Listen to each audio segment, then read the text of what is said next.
안녕하십니까. 새해 복 많이 받으셨습니까? 네. 올해 한 해 소망하신 거 다 이루기를 바라겠습니다. 네. 자, 민법 기본서 강의 시작할게요. 자, 교재를 먼저 보시겠습니다. 교재 30페이지.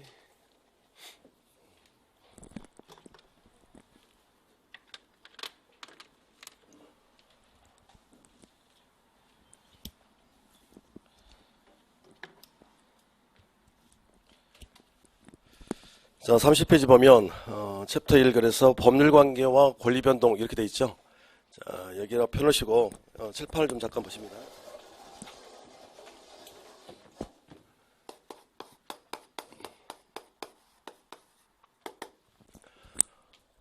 자, 민법의 의의부터 처음부터 다시 시작하겠습니다. 자, 민법. 자, 민법이란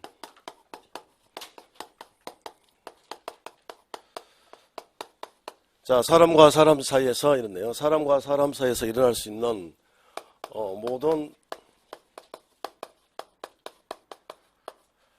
법률 관계를 이렇게 따져보는 규율하는 법을 우리가 민법이라고 그래요. 자, 그러면 법률 관계란 말인데 법률 관계라는 건 권리와 의무 관계를 우리가 법률 관계라고 합니다. 그러면 사람과 사람 사이에서는 그 관계라고 하는 게 있는데 우리가 생활하다 보면 법률 관계가 발생이 될 수도 있고, 자, 또 한 가지가 인간관계가 형성이 될 수 있어요. 인간관계.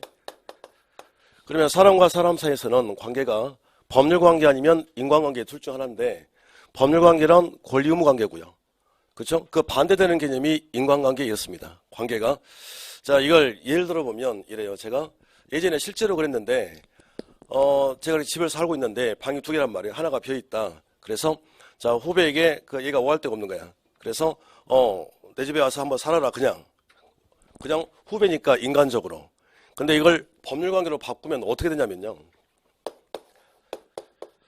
자, 예를 들어서 갑하고라고 전세권 설정 계약을 해요. 이렇게.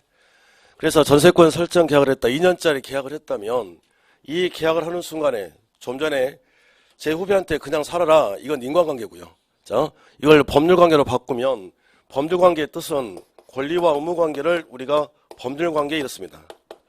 권리 의무관계. 그래서 이렇게 계약을 하게 되면 자, 을에게는 어떤 권리가 있을까요?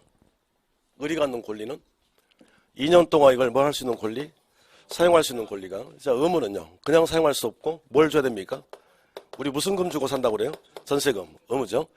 그런데 얘한테만 권리 의무가 있는 게 아니라 반대쪽 집주인. 자, 얘에게도 권리가 있겠죠. 어떤 권리? 그렇죠. 전세금을 받을 권리가 있고 의무는 자기 집이지만 2년 동안 사용하게 해줄 이렇게 의무가 있는 거 아닙니까? 이 관계. 이걸 우리가 법률 관계라고 그래요. 그래서 자, 둘 중에 하나인데 우리가 사람과 사람을 대할 때 우리 인간관계에서는 인간관계 아니면 법률 관계가 형성이 된다. 그런데 우리 민법에서는 앞으로 인간관계는 고려치 않고 철저하게 법률 관계만 따질 거예요. 그러면 앞으로 법률 관계는 어떤 관계를 말하는 거죠? 법률 관계는 권리와 의무 관계. 그러니까 어떤 상황이 제시가 되면 이런 경우에 권리 의무가 발생이 된다 이겁니다. 그런데 우리가 국가가 법을 만든 이유를 한번 생각을 해보면 되는데 국가가 법을 만들 때 강자 있는 사람을 위해서 법을 만들어야 됩니까? 아니면 약자 없는 사람을 위해서 만들어야 돼요? 약자죠, 약자. 그러니까 집주인하고 세입자가 있다면 누구를 위해서? 세입자, 얘 위주로.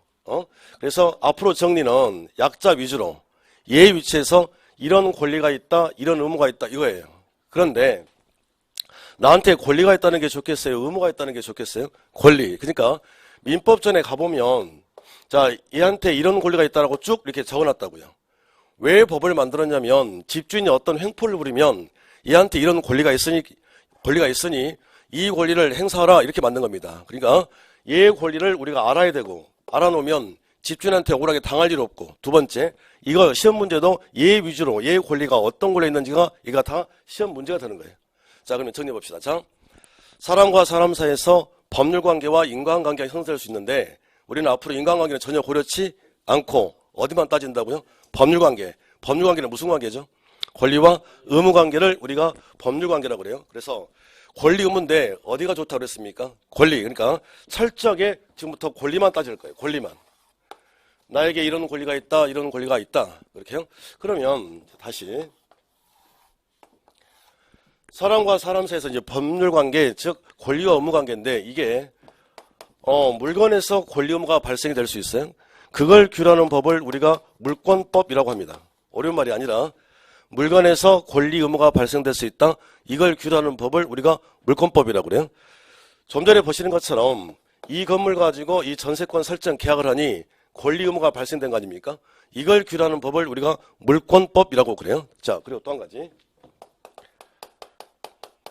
자, 채권법이라는 법이 있어요. 채권법.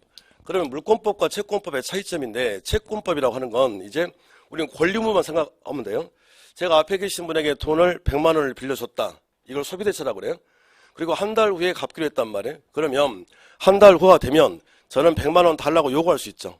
갚아야 될 의무가 있는 거고. 그러니까 어떤 행위 때문에 돈을 빌려주고 빌려가는 그 행위 때문에 권리 의무가 발생될 수 있다.